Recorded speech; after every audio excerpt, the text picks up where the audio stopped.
नाज़रीन अस्सलाम वालेकुम। सियासत टीवी के खुसूसी प्रोग्राम खबरों ख्याल में आपका खैर मकदम है। मैं मोहम्मद रियाज अहमद और मेरे साथी जसीम निज़ामी। बहरहाल नाज़रीन, जहाँ तक खबरों का सवाल है, आप अच्छी तरह जानते हैं कि हिंदुस्तान और अमेरिका के दरमियान जो लफ्ज़ी जंग है वो शिद्दत इख्तियार करती जा रही है। लेकिन हमारे वज़ीर आज़म नरेंद्र मोदी है कि ट्रंप का नाम लेकर उन पर तनकीद नहीं कर रहे हैं। ट्रंप का नाम लेकर उन्हें ये नहीं बता रहे हैं कि अमेरिका जो कुछ भी कर रहा है बिल्कुल गलत है। हाँ, एक बात अलग है कि बयानात दिए जा रहे हैं वो भी मरकज़ी वज़ारत ख़ारजा के तर्जुमान की जानिब से। तो बहरहाल वज़ीर आज़म नरेंद्र मोदी से अब सारी कौम ये मुतालबा करने लगी है कि वो हिम्मत करें और ये बताएं कौम को और दुनिया को कि हम जो दावा करते हैं कि हमारा सीना 56 इंच का है, तो हकीकत में 56 इंच का सीना ट्रंप को दिखाएं। लेकिन वज़ीर आज़म नरेंद्र मोदी है कि ट्रंप का नाम नहीं लेते।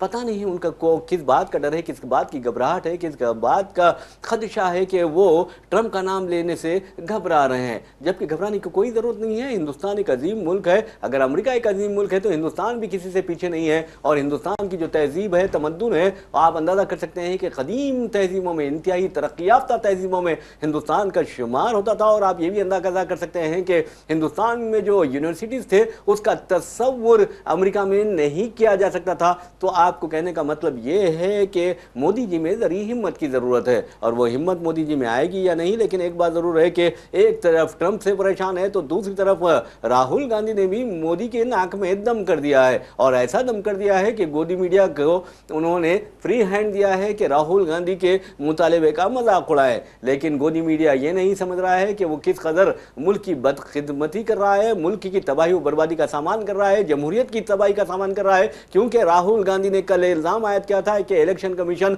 वोट चोर है। और वोट चोर के बारे में कहा कि वोट चोर चोरी ऐसे में कर रहा है जबकि चौकीदार भी खड़ा है। तो बहरहाल नाज़रीन, पहली जो खबर है, हम ट्रंप की बात करते हैं। ट्रंप ने अब वाज़े तौर पर कह दिया है कि उन्होंने जो यानी हिंदुस्तान पर इजाफी 25% टैरिफ्स यानी जुमला 50% टैरिफ्स आयद किए हैं, उस पर हिंदुस्तान से मुज़ाकरात नहीं करेंगे, बातचीत नहीं करेंगे। और हो सकता है कि आने वाले दिनों में मज़ीद सख्त इक़दामात करते जाएंगे। लेकिन क्या मोदी हुकूमत खामोश रहेगी? ख़ास तौर पर हमारे वज़ीर आज़म और बीजेपी खामोश रहेंगे? ये एक अहम सवाल है। और दूसरी अहम बात यह है कि RSS सरबराह मोहन भागवत ने भी अब यानी RSS की जो 100 साल तकारीब हैं उस ज़िम्मन में एक बहुत बड़े तकरीब का एहतमाम किया है, जिसमें दानिश्वरों को, बिजनेसमैन को और पेशा वाराना माहिरीन को सबको बुलाया है। क्या उसमें भी अमेरिका और हिंदुस्तान के ताल्लुकात पर बात होगी? क्योंकि मोहन भागवत कहते हैं कि हिंदुस्तान सारी दुनिया की क़ियादत कर सकता है। तो हम चलते हैं मुमताज़ सहाफ़ी जसीम निज़ामी की तरफ और पूछते हैं कि ट्रंप के बदले बदले तेवर आपको क्या दिखाई देते हैं कि सिर्फ वो मोदी को निशाना बना रहे हैं या हिंदुस्तान को निशाना बना रहे हैं? जी रियाज साहब, ये एक अच्छा सवाल है। जैसा आपने कहा कि वो सिर्फ हिंदुस्तान को निशाना बना रहा है या मोदी को निशाना बना रहा है। अभी देखिए उनका जो रवैया, जो अचानक जो तब्दीली आई है, ये वाकई अभी बहुत सारे सियासी मुबस्सिरीन के समझ से बाहर है और वो इसको समझने का तज्ज़िया कर रहे हैं। चूँकि इससे पहले हालत ये थी, जब आपको याद होगा, जब हमारे पेशवा वज़ीर आज़म डॉक्टर मनमोहन सिंह जी जब बुश के दौर में, जी उनके दौर में ये हालत ये थी कि वो चीन के मुकाबले में हिंदुस्तान को उभारने की पॉलिसी इख्तियार करते थे, है ना। आपने गौर किया होगा, हर मामले में वो हिंदुस्तान को तरजीह देते थे और ताकि वो चीन की उभरती हुई ताकत के सामने हिंदुस्तानी मईशत को और हिंदुस्तान को उभार करके उसके मुकाबले खड़ा करने की कोशिश करते थे। ये जो उस वक्त की पॉलिसी थी। अभी अचानक जब से ट्रंप का जो दूसरा दौर आया है, तो इसके बाद से ट्रंप जो है ना अचानक जो है ना इसके मुकाबले में, हिंदुस्तान के मुकाबले में वो पाकिस्तान जो हिंदुस्तान के सामने कोई विक़त नहीं रखता, न दिफाई पॉलिसी में, ना GDP में, ना फ़िक्स आमदनी में, वो हमारे सामने कोई अहमियत उसकी नहीं है। लेकिन उसके बावजूद अभी देखिए मुनीर साहब को जो है वहाँ के जो है उनको फिर से जो है ना उनको लंच पे मदऊ कर रहे हैं। तो ये सारी चीज़ें बताती है कि और उनका जो बयान है कि भाई अब हम हिंदुस्तान से तजारत के हवाले से कोई बातचीत भी नहीं करेंगे। तो ये सारी चीज़ें बताती है कि वो बिल्कुल हिंदुस्तान को ज़लील करना चाह रहा है या हिंदुस्तान को नीचा दिखाने की कोशिश कर रहा है। और ये चीज़ हिंदुस्तान के लिए काफ़ी तशवीश का बायस है। एक सवाल जसीम साहब, एक सवाल माफ़ी चाहता हूँ, एक सवाल ये है कि आपने कहा कि हिंदुस्तान को ट्रंप जलील करना चाहते हैं, तो हिंदुस्तान के लिए को जलील करने का जो ट्रंप का तरीक़ा है उसके लिए कौन जिम्मेदार है? ट्रंप जिम्मेदार है या मोदी जिम्मेदार है? देखिए, इसमें बज़ाहिर तो हमारे वज़ीर-ए-आज़म में ज़िम्मेदार है, क्योंकि सबसे बड़ी चीज़ खामोशी, जब खामोशी हर जगह खामोशी नहीं होती है। आप हर मामले जो खामोशी इख्तियार करेंगे तो वो खामोशी बाद में एक जुर्म बन जाता है, और इसी जुर्म का नतीजा है कि ट्रंप जो है ना लगातार कोशिश कर रहे हैं कि हिंदुस्तान को ज़लील किया जाए और दूसरे मुल्कों के मुकाबले में इसको नीचा दिखाया जाए, समझ रहे ना। तो ये जो टैरिफ जो लगाया गया है, इससे हिंदुस्तान को काफ़ी यानी कि नुकसान का सामना करना पड़ता है। लेकिन अब जहाँ तक हिंदुस्तान की बात है, हिंदुस्तान के लिए एक तशवीश का मसला ये है कि ये ना अमेरिका को छोड़ सकता है ना रूस को छोड़ सकता है, क्योंकि हमारे ताल्लुकात दोनों से बराबर रहना ज़रूरी है। क्योंकि हमारे दिफाई जो मामलात हैं, वो दिफाई जो सामान है वो अमेरिका भी सरबराह करता है, रशिया भी सरबराह करता है। ना हम रशिया को छोड़ सकते हैं ना हम अमेरिका को छोड़ सकते हैं। यहाँ पर हिंदुस्तान की जो अभी फ़िलहाल जो हालत बना दिया गया है वो है हिंदुस्तान के सामने कुआं पीछे खाई, यानी बुरी तरह से भी हिंदुस्तान जो है ना फंस चुका है इस मामले में।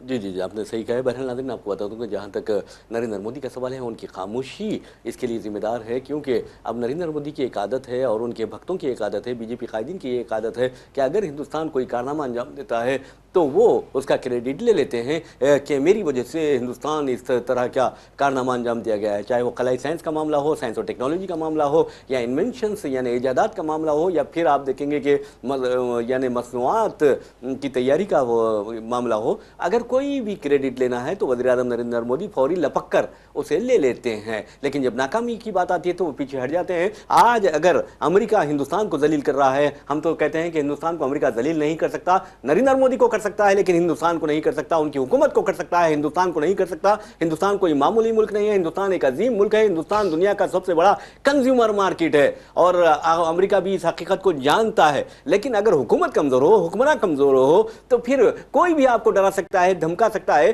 तो ऐसी क़यादत होनी चाहिए कि किसी के बाप से भी ना डरे। ये ट्रंप है और अंदाजा कीजिए कि अगर सुपर पावर ट्रंप समझता है तो क्या हिंदुस्तान सुपर पावर नहीं है? ये हमें भी सोचना चाहिए। तो बहरहाल आज आप देखेंगे कि ट्रंप ने जो टैरिफ्स आयद किए हैं, 212 बिलियन डॉलर्स यानी 212 अरब डॉलर्स की बाहमी तिजारत है जसीम साहब। और इस तिजारत को नुकसान पर अगर कोई पहुंचा रहा है तो अमेरिका पहुंचा रहा है। अमेरिका और अमेरिकी कंपनियों को भी इसका खुमियाजा भुगतना पड़ेगा। लेकिन ये जो कुछ भी हुआ है हमारे वज़ीर-ए-आज़म नरेंद्र मोदी की कमजोरी की वजह से हुआ है, और कांग्रेस ने यह साफ तौर पर कहा है कि 56 इंच का सीने का दावा करने वाले नरेंद्र मोदी यानी ट्रंप के सामने क्यों खामोश रहे, जबकि ज़ेलेंस्की ने अपना मुंह खोला। यहां तक के ब्राजील के जो सरबराह है लोला, उन्होंने अपना मुंह खोला और मुंह तोड़ जवाब दिया ट्रंप को। बिल्कुल, जैसा आपने भी कहा था कि जब कोई कारनामा अंजाम दिया जाता है तो उस वक्त गोदी मीडिया के जरिए उस चीज़ का क्रेडिट ले लेते हैं। जी जी। अभी देखिए, जब ये मसला, ये जो नाकामी का जो सामने जो मसला पैदा हुआ, टैरिफ का जो मसला आया है, अब आप हैरत करेंगे कि गोदी मीडिया इसको भी अपनी कामयाबी के तौर पर पेश कर रहा है। जी जी जी। वो कह रहे हैं कि अगर हिंदुस्तान पर 50% टैरिफ अगर लगता है तो हिंदुस्तान के लिए नेक शुगुन है, ये हिंदुस्तान आत्मनिर्भर बनेगा और स्वदेशी अशिया को फरोग मिलेगा। सवाल ये है रियाज साहब कि आत्मनिर्भर भारत बनने के लिए क्या ये साल 2 साल का मसला है या महीना 2 महीने का मसला है? आत्मनिर्भर बनने के लिए कम से कम 20 से 25 साल लग जाएंगे। जी जी। अगर आप उस तरीके से चलेंगे तब, ठीक है। अब ये 20 से 25 साल तक ये मसला कैसा रहेगा? अभी मैं एक गोदी मीडिया का जो नेशनल चैनल है उस पर एक मोहतरमा को मैंने बोलते हुए सुना कि अगर ये जो टैरिफ लगाया गया 50%, इससे का सबसे ज़्यादा खमियाजा जो है सो अमेरिका को भुगतना पड़ेगा। वो कैसे? वो कह रही हैं कि अमेरिका में हिंदुस्तान की जो मसनूआत है वो महंगी हो जाएंगी, यानी इसकी महंगाई का मार अमेरिका को पड़ेगा। जी जी। जबकि हकीकत ये है कि जब आप कोई चीज़ टैरिफ लगाते हैं या टैरिफ जो लगाया गया है, तो इसकी चीज़ें महंगी जब वहाँ होंगी तो उसका नुकसान, असल नुकसान भारत हिंदुस्तान को होगा। मिसाल मोटा मोटी ये समझिए कि जो चीज़ें हिंदुस्तानी कंपनियों की चीज़ें जो अमेरिका में 100 रुपये मिल रही थी, अब वो 150 मिलेगा। अब जाहिर सी बात है, अब जो हमारा जो राइवल है, जो ट्रेड राइवल हमारा है, जिस पर 30% लगा हुआ है या जिस पर 20% लगा हुआ है, वो सामान 130 में बेचेगा, 120 में बेचेगा, तो आपकी सामान को 150 में क्यों खरीदेगा? तो जब हमारा सामान वहाँ नहीं खरीदा जाएगा तो हिंदुस्तानी जो ट्रेडर्स है, जो एक्सपोर्टर्स है, उन पर उसका असर पड़ेगा, उसका डिमांड में कमी आ जाएगी। जब डिमांड में जब कमी आएगी तो जाहिर सी बात है हिंदुस्तान के जो प्रोडक्शन है उसमें कमी आएगी, है ना। और हिंदुस्तानी प्रोडक्शन में जब कमी आएगी तो लाजमी तौर पर यहाँ के नौकरी पर असर पड़ेगा। अब देखिए, अभी TCS है, टाटा सर्विस कंसल्टेंसी, उसने ऐलान किया है कि वो फिलहाल जो है ना 12,000 अफराद को नौकरी से नौकरी की कटौती कर रहा या है। फर्क कर रहा हालांकि है। उसने इस्तेदलाल ये दिया है कि हम एआई की वजह से कर रहे हैं। सवाल ये है कि अभी एआई की वजह से पहले ही हिंदुस्तानी मार्केट हो या जो लेबर मार्केट है जो भी है वो अफरा तफरी का शिकार है। अब ये टैरिफ की वजह से जो हिंदुस्तानी प्रोडक्शन पर जो असर पड़ेगा और उससे होने वाली जो नौकरियों पर जो असर पड़ेगा, उसका जिम्मेदार कौन, अमेरिका होगा या मोदी होंगे या फिर आम हिंदुस्तानी होगा? ये बात तो इसका सही है। नुकसान सरासर हिंदुस्तानी को होने वाला है। और हिंदुस्तान में जो फॉरेन डायरेक्ट इन्वेस्टमेंट जो होती है, एफडीआई जो होती है, उसमें कमी आएगी। और एक बात बता दूं आपको कि आपको पता नहीं है जो डोनाल्ड ट्रंप को क्या हो गया है कि वो हिंदुस्तान से दुश्मनी कर रहे हैं और बार बार हिंदुस्तान के खिलाफ बयान दे रहे हैं, पाकिस्तान की हौसला अफजाई कर रहे हैं। हद तो ये है कि आप देखेंगे कि अजीत दोवल गए थे, रूस गए थे, मास्को में उन्होंने सदर पुतिन से मुलाकात की। फिर आप देखेंगे विटकोफ जो अमरीकी सदर के नुमाइंदे हैं वो भी रूस पहुँचे और यानी आप देखेंगे कि व्लादिमीर पुतिन से मुलाकात की। तो अब ये कहा जा रहा है, जो खबरें आ रही है उसके मुताबिक अमरीकी सदर डोनाल्ड ट्रंप दुबई में यानी मुत्तहिदा अरब इमारात में हो सकता है कि सदर पुतिन से मुलाकात करेंगे। इस सिलसिले में दुबई के शेख साहिब समो और शेख मोहम्मद बिन जायद अल नहियान उन्होंने हो सकता है कि इस तरह की सालिसी की है, ये भी कहा जा रहा है। तो आप अंदाज़ा कीजिए कि अब मुत्तहिदा अरब इमारात में भी ये हाल होगा, क्योंकि ट्रंप जहाँ भी जा रहे हैं हिंदुस्तान के खिलाफ बात कर रहे हैं और वहाँ देखेंगे मुत्तहिदा अरब इमारात के हर शोबे में हिंदुस्तानी छाए हुए हैं और वज़ीर आज़म जाते हैं, सब वहाँ देखते हैं कि किस तरह का सलूक किया जाता है, यानी हर मज़हब के मानने वालों के साथ एक साथ सलूक किया जाता है। लेकिन आप वज़ीर आज़म नरेंद्र मोदी की आबाई रियासत गुजरात चले जाइए या बीजेपी ज़ेर इक़्तिदार रियासतों में चले जाइए, आप बदतरीन मिसाल तो मैं समझा हूँ कि उत्तर प्रदेश और आसाम है, जहाँ पर मुसलमानों के साथ बहुत ज़्यादा सौतेलापन का सलूक किया जा रहा है, तासुब बरता जा रहा है, जानिबदारी बढ़ती जा रही है। लेकिन आप कहते हैं कि अमेरिका ने जो इक़दाम किए हैं, ट्रंप ने जो इक़दाम किए हैं, मैं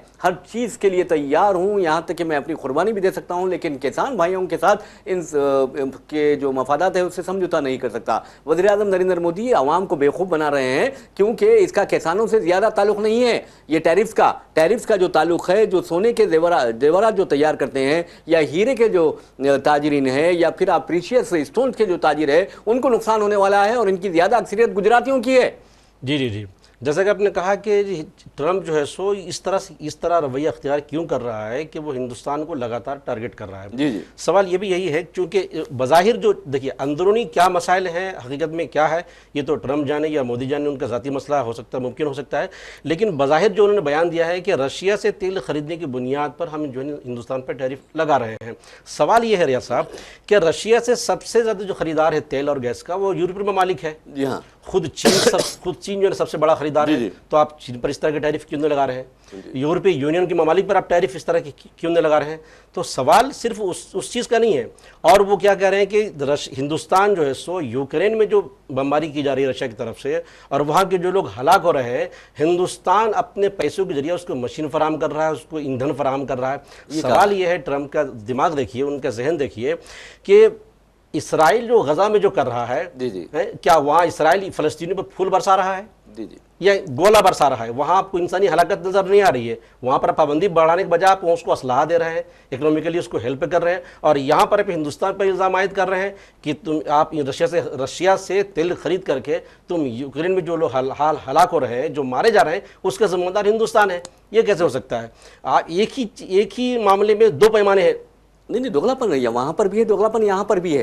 मोदी हुकूमत का भी दोगलापन देखिए आप। बिल्कुल। अब आपको बताता हूँ कि कांग्रेस के दौरे हुकूमत में, यानी पंडित जवाहरलाल नेहरू से लेकर आप आखिर तक नरसिम्हा राव के दौरे हुकूमत तक देखेंगे कि हमारी जो पॉलिसी रही है, फिर उसके बाद डॉक्टर मनमोहन सिंह के दौरे हुकूमत में देखेंगे कि हमारी जो पॉलिसी रही है वो प्रो फ़लस्तीन पॉलिसी रही है, यानी फ़लस्तीन के मुआफ़िक और इसराइल के ख़िलाफ़ रही है, और हमने हमेशा फ़लस्तीनी काज की तायद की है। लेकिन मोदी है या फिर आरएसएस के तहत काम करने वाले बीजेपी कायदीन है या इनकी हुकूमत है, ये आप देखेंगे कि बेबी कहते हुए आप उसके पास घुस जाते हैं, यानी नेतन्याहू से। और नेतन्याहू ने कहा कि पाकिस्तान के खिलाफ जब ऑपरेशन सिंदूर किया गया, मैंने हथियार दिए, इसराइल ने हथियार दिए, आपने कौन सा कसर बाकी रखी? आप फ़लस्तीनियों पर जो जुल्म हुआ, जबर हुआ और जो ड्रोन्स बरसाए गए, वो कहाँ बने थे? वो हमारे शहर फरकंद बुनियाद हैदराबाद में बने थे, और वो हिंदुस्तान से जाते हैं हथियार। और यहाँ तक कि हिंदुस्तान के हथियार हंगरी ने रोक दिए थे, आपको याद होगा।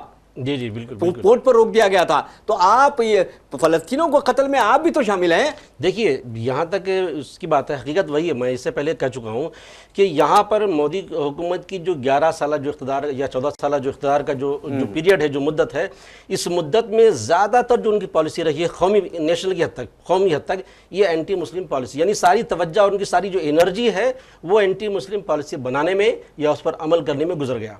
ये हिंदुस्तान की तामीर कैसे करना है, सबका साथ सबका विकास जो आपने नारा दिया उस पर हकीकी अमल कैसे करना है, उसको करने के बजाय आपने सारी तवज्जो सिर्फ इस बात पर मबजूल किया कि हिंदुस्तानी मुसलमानों को कैसे सताया जाए, उसको कैसी जहनी अजियत दिया जाए, आपकी सारी तवज्जो उस पर चली गई आपकी। और जहाँ तक खारजा पॉलिसी की बात है, खारजा पॉलिसी में आपने क्या किया, आस पास के पड़ोसों को छोड़ करके आपने ग्लोबलाइजेशन की तरफ तवज्जो दिया। जबकि चीन ने क्या किया, उसने आस पास के पड़ोसों को पहले अहमियत दी, बाद में वो ग्लोबल की तरफ गए। हमारे नरेंद्र मोदी साहब क्या करिए, सबसे पहले ग्लोबल लीडर बनने की कोशिश में और अपने आप को विश्वगुरु का इमेज बिल्डअप करने के चक्कर में ये सबसे पहले रशिया, चीन, अमेरिका, कनाडा, बरतानिया, फला जो बड़े बड़े ममालिक हैं या यूरोपीय ममालिक हैं उसके तरफ गए।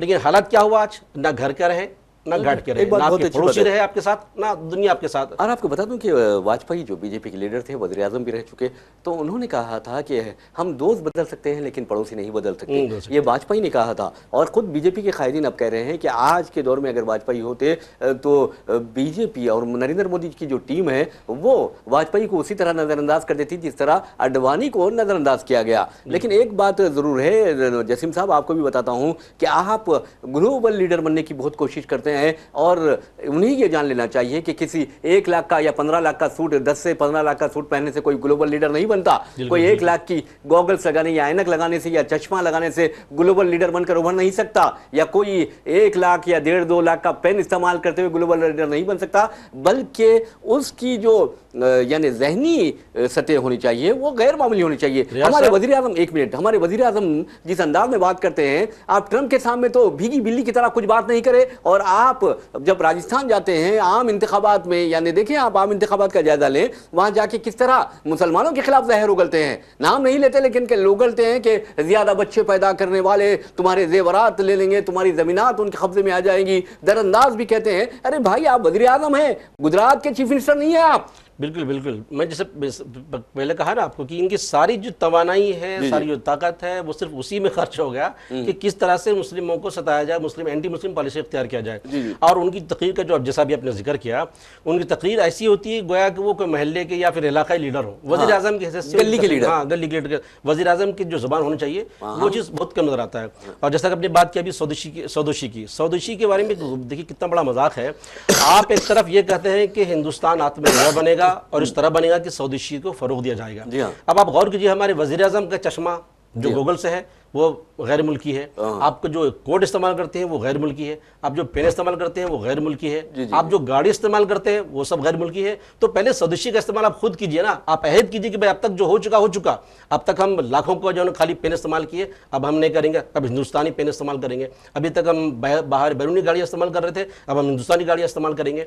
आप पहले इस बात का अहद कीजिए कि हम स्वदेशी को इख्तियार करेंगे, लिहाजा से हमारी प्रजा भी जो है ना, हमारी आवाम भी स्वदेशी इख्तियार करेंगे। तो आप खुद स्वदेशी इख्तियार करते नहीं है, आपकी कथनी एक है, करनी एक है, तो कहाँ से हिंदुस्तान आत्मनिर्भर बनेगा? यानी तजाद, खौल फिल तजाद पाया जाता है। वैसे भी नाज़रीन आपको बता दूं कि हर मुल्क के वज़ीर आज़म का ये फ़र्ज़ बनता है कि अपने कौमी मफाद को तरजीह दे, RSS के मफाद को या फिर अपने जो जमातों के तंजीमें हैं, ज़ैली तंजीमें हैं, उनके मफाद को तरजीह ना दे, बल्कि कौमी मफाद को तरजीह दे और ये देखे कि हिंदुस्तान में किसी के साथ नाइंसाफ़ी तो नहीं हो रही है। अरे हद ये हो गई है कि हर मामले में तकरीबन 8-10 जिहाद के नाम दे दिए गए फ़िरका परस्त दरिंदों ने। आप अंदाजा कीजिए, जिन्स जिहाद, पॉइंट का जिहाद, और क्यों दे रहे हैं? दिल्ली में आप देखेंगे वहां पर जो उत्तर प्रदेश के दर्जी आते हैं वो ज्यादा ये जो जींस पैंट होते हैं उसके बिजनेस में शामिल हो रहे हैं और बांग्लादेश को नुकसान हो रहा है उससे। अब ये कहते हैं जिन्स जिहाद, अब आप लव जिहाद का नाम लगा दिए और उस इंटरफेथ जो मैरिजेस हो रहे थे उसमें रुकावट आपने पैदा की, और आप लैंड जिहाद, UPSC जिहाद, फलां जिहाद, अरे क्या मेरे भाई, पानी जिहाद, थूक जिहाद, अरे ये इतने गंदे गंदे चीजों पर भी कह रहे हैं थूक जिहाद, अब कल के दिन पेशाब जिहाद शुरू करेंगे। ये क्या है? ये लोग वही बताया ना कि ये सारी जिनकी पॉलिसी जो इनकी गुजर गई है, जो इनकी मुद्दत, वो तमाम के तमाम इसी एनर्जी पे खर्च हो गया, इसी क़ुव्वत पे खर्च हो गया कि भाई हर मामले में मुस्लिम को टारगेट किया जाए, हर मामले में मुस्लिम मौजूदात को टारगेट किया जाए। ईसाइयों पर भी जुल्म हो रहा है साहब। हाँ, तो ये अक़लियतों को या मुसलमानों को जो टारगेट किया गया, उसका नतीजा है कि हिंदुस्तान अंदर से देखा जाए तो बिल्कुल कमज़ोर हो चुका है। और किसी भी कौम की तरक्की में ये ज़रूरी है कि हर अवाम के हर तबके को साथ लेकर के बिल्कुल बिल्कुल तरक्की के रास्ते इख्तियार किया जाए तो वो मुल्क तरक्की करता है। आप जो है ना हर मामले में मुसलमानों को जो है टारगेट कर रहे हैं, अक़ली ईसाइयों को टारगेट कर रहे हैं, और टारगेट करने के बाद आप कहते हैं कि हम हिंदुस्तान तरक्की करती है, ये पॉसिबल नहीं है, ये मुमकिन नहीं है। दूसरी बात ये नहीं है, इस तरह की इम्तियाज़ बरतने से पहले कि हिंदुस्तान की तारीख पढ़नी चाहिए, जद्दोजहद आज़ादी के बारे में जानना चाहिए कि किन किन लोगों ने जद्दोजहद आज़ादी में हिस्सा लिया। और कोई एक मज़हब के मानने वालों ने नहीं, तमाम मज़ाहब के मानने वालों ने जंग आज़ादी में हिस्सा लिया और हिंदुस्तान को आज़ादी दिलाई। और मोदी जी जिस ताल्लुक़ से यानी कबील से ताल्लुक़ रखते हैं, वो तो आप देखेंगे कि जद्दोजहद आज़ादी से किस कदर दूर था। यहाँ तक कि आपको उनके बारे में कई हक़ाइक़ भी मिलेंगे जो इंतहाई अजीब व गरीब रहेंगे। लेकिन आपको ये बता दूं कि मोदी जी को ये देखना चाहिए कि कांग्रेस, इंडियन नेशनल कांग्रेस का जो क़याम अमल में आया था, उसके बाद हिंदुस्तान की तारीख में आज भी कांग्रेस हिंदुस्तान की सबसे कदीम सियासी जमात है। उसका एक सदर जो था वो भी 35 ईयर्स में जिसको सदर बनाया गया था वो मौलाना अबुल कलाम आज़ाद थे। और कांग्रेसियों ने जब वो नहीं देखा उस वक्त गांधी जी या पंडित जवाहरलाल नेहरू ने, दूसरों ने, कि अबुल कलाम आज़ाद मुसलमान है, अगर सोचते मुसलमान है और इन्हें सदर नहीं बनाते तो फिर आप अंदाज़ा कीजिए कांग्रेस नहीं होती बल्कि आरएसएस का एक हिस्सा होती। तो कहने का मतलब ये है कि आपको तमाम लोगों को साथ लेकर चलना है। बिल्कुल बिल्कुल। हिंदुस्तान जो है एक मुख्तलिफ मज़ाहिब और मुख्तलिफ तबक़ात का गुलदस्ता है। बेशक उस गुलदस्ते से आप कोई भी फूल निकालेंगे तो वो हिंदुस्तान अधूरा रहेगा, आप उसको निकाल कर नहीं बना सकते। अच्छा, और एक बात बताता हूँ मैं, हमारे मोदी जी जिस तरह ट्रंप की तारीफ करते थे, उनका ज़बरदस्ती हाथ पकड़ लेते थे यानी शेक हैंड करने के लिए, और उनसे जल्दी गले लपट लेते थे यानी बगलगीर होने के लिए, और तो आप देखेंगे कि उनके साथ हंसने की कोशिश करते थे, यानी वो कम हंसते थे, ये ज़्यादा हंसते थे, ये बताने के लिए हम आपके बहुत करीब है। ठीक है, चलिए कोई बात नहीं, हम अपनी अपनी फितरत होती है। लेकिन आप देखेंगे कि 2024 में यानी पिछले साल हिंदुस्तान की जो बाहमी तिजारत रही हिंदुस्तान और अमेरिका की, वो 212 अरब डॉलर रही, और जो 46 अरब डॉलर्स का जो गैप था, ट्रेड गैप, वो हिंदुस्तान के हक में था। बिल्कुल बेशक यह है। और इसके अलावा आपको बता दूं कि उस वक्त वज़ीर आज़म नरेंद्र मोदी ने दावा किया था कि 2030 तक हिंदुस्तान और अमेरिका की जो बाहमी तिजारत है वो 500 अरब डॉलर तक पहुंच जाएगी, क्योंकि ये माय फ्रेंड है, मेरे दोस्त हैं ट्रंप, उन्होंने ये बात कही थी। और आपको ये भी याद होगा कि मोदी ने वहां जाकर एक नारा भी लगाया था, वो नारा था अब की बार ट्रंप सरकार। क्या कर रही है ट्रंप सरकार, ये पूछने वाला कोई है? सही। जी जी बोलिए। जी, तो मसला यही है कि जहाँ तक ट्रंप का मसला है या मोदी जी का मसला है, ये सिर्फ जो है ना, आपने जैसे पहले बताया था कि ये अपने आप को आलमी ग्लोबल लीडर बनाने के चक्कर में जी जी ज़बरदस्ती गले मिलना नहीं, गले पड़ना बोल सकते हैं आप, जी जी, गले पड़ने की कोशिश किए थे, लेकिन उसका नतीजा ये निकला जो अभी हम और आप उसका झेल रहे हैं। हाँ हाँ, समझ रहे ना। हिंदुस्तान पर अभी वो सिर्फ वो ही नहीं बल्कि वो हिंदुस्तान के जो ज़री शोबा है उसके लिए भी वो जोर डाल रहे हैं कि वो भी अमरीकी बिजनेस के लिए इसको खोला जाए। जब जैसा कि आपने ट्रेड ट्रेड गैप की बात की आपने, तो सबसे ज़्यादा ट्रेड जो डिफिशिएट है, जो खसारा है, हाँ, वो यूरोपियन ममालिक के साथ है। जी जी जी, उससे ज़्यादा चीन के साथ है। अगरचे ये बात भी सही है कि जो ट्रेड का जो डिफिशिएट है, खसारा है, वो हिंदुस्तान के हक में है, इसमें कोई दो राय नहीं है, लेकिन इसका जो जहम है वो दूसरे ममालिक के मुकाबले में कम है। जी जी, सबसे ज़्यादा यूरोपियन ममालिक के साथ है, उसके साथ आपका रवैया नरम है हिंदुस्तान के मुकाबले में। चीन के साथ आपका रवैया नरम है, तुर्की के साथ आपका रवैया नरम है। हिंदुस्तान के जो आप कंटिन्यूस को दबाने की कोशिश करते जा रहे हैं, तो इसका जिम्मेदार यकीनन वही है जो आपने कहा कि गले मिलना और बात है, गले पड़ना और बात है। क्या बात है। और इसी के साथ आपको बता दूं कि एक और खबर हमारे सामने आ रही है, और वो है मध्य प्रदेश से। मध्य प्रदेश के एक इलाके में ये अफवाह उड़ा दी गई कि खातून के पेट में सांप पल रहे हैं, यानी वो सांप के बच्चे पैदा करने वाली है। लेकिन डॉक्टरों के मुताबिक ये कहना है कि आप तोहम परस्ती की बात कर रहा हूँ, लोग परेशान हो गए, एक शॉकिंग न्यूज़ की तरह ये फैल गई। लेकिन डॉक्टरों ने वजाहत की कि ऐसा नहीं है, बल्कि खातून के पेट में जो खून के लोथड़े बन गए हैं वो सांप की तरह दिखाई दे रहे हैं। हैं। तो हर चीज़ तोहम परस्ती भी बढ़ा दी गई है, फ़िरका परस्ती भी बढ़ा दी गई है, और आप देखेंगे क्या क्या बढ़ा दी गई है, महंगाई तक बढ़ा दी गई है, बेरोजगारी तक बढ़ा दी गई है, फ़िरका परस्ती तक बढ़ा दी गई है। ये हमारे वज़ीर-ए-आज़म नरेंद्र मोदी की हुकूमत के कारनामों में अहम कारनामे हैं। ये मैं नहीं कह रहा हूँ बल्कि अपोजिशन कहती है। और एक बात बता दूँ कि जुमेरात को हैदराबाद में जो बारिश हुई उसमें 2 अफराद बह गए थे, लेकिन अवाम ने जिस अंदाज में उनकी मदद की, उन्हें बचाया, बहुत बड़ी बात है जसीम साहब। और एक प्रोग्राम में हमारे आखिरी, अब हम प्रोग्राम के आखिरी मराइल में, लेकिन हम हमेशा कहते हैं कि हम अपने प्रोग्राम में कभी अपने फ़लस्तीनी भाइयों को नहीं भूलेंगे जो मजलूम हैं और जो शहीद होते जा रहे हैं और इसराइल की दरिंदगी और दहशतगर्दी का शिकार हो रहे हैं। अब आपको बता दूं कि अब नेतन्याहू ने गजा पर कब्जा करने का पूरा इरादा कर लिया है, कंट्रोल करने का, और उनको उनके काबीना की तायद भी हासिल हो गई है, मंजूरी भी हासिल हो गई है। जी। इस हवाले से अभी तकरीबन 3 दिन से कंटिन्यू मीटिंग चल रही है कि गजा को किस तरह से मुकम्मल कंट्रोल किया जाए। इसके लिए नेतन्याहू ने ज़बरदस्ती 2 फैसले मनसूबे पेश किए, या तो मुकम्मल तौर पर फौजी कब्जा कर लिया जाए, या फिर दूसरा यह है कि जुज़वी तौर मुकम्मल मुहासरा कर लिया जाए और इमदादी सामान पहुँचाने के लिए एक राहदारी बना दी जाए। लेकिन दोनों सूरतों में बहरहाल वो इसराइल मुकम्मल कब्जा करने की बात कही जा रही है, जो यकीनी तौर पर एक महज़ब दुनिया के लिए नाकाबिल कबूल मसला है। अभी वहाँ सूरत हाल ये है रियाज साहब, परसों मैं चूँकि मैं अखबार से भी वाबस्ता हूँ, तो पिछले दिनों में 2 दिन पहले मैं सफ़े 4 कर रहा था खबरें, तो उसमें एक तस्वीर आई थी राइटर की। मैंने उस तस्वीर डाल करके मैंने नीचे कैप्शन भी लगाया था कि अलमनाक दुनिया, महज़ब दुनिया की अलमनाक तस्वीर। वह तस्वीर ये थी कि एक फ़लस्तीनी खातून ज़मीन पर जो चावल ऊपर से जो गिराया है, वो थैला जो फट गया था, तो जमीन पर जो दाने बिखर गए थे चावल के, दाल के, उसको एक एक करके वो चुन रही थी, चुन करके उसको छन्नी से यानी कि छान करके मिट्टी को अलग और वो दानों को अलग कर रही थी। वो सोची कि ये जो तस्वीर थी ये सिर्फ फ़लस्तीनी की तकलीफ की तस्वीर नहीं है, बल्कि ये आलमी ज़मीर और आलमी ज़मीर की बेइज्जती की अक्कासी कर रही थी कि वहाँ कितना बड़ा जुल्म किया जा रहा है कि एक औरत को, एक ख़ानदान को अपने ग़िज़ा के लिए, खुराक के लिए ज़मीन से चावल के दानों को चुनना पड़ रहा है। और ये ट्रंप या नेतन्याहू के लिए ताज़ियानी इबरत नहीं है, बल्कि आलम इस्लाम के लिए ताज़ियानी इबरत है। नाज़रीन, इसी के साथ हम अपना प्रोग्राम खबरों के अख्ताम को पहुंचाते हैं। अपने मेज़बान मोहम्मद रियाज अहमद और मेरे साथी जसीम निज़ामी को इजाज़त दीजिए। इंशाल्लाह फिर मुलाकात होगी, फिर बात होगी। तब तक के लिए अल्लाह हाफ़िज़।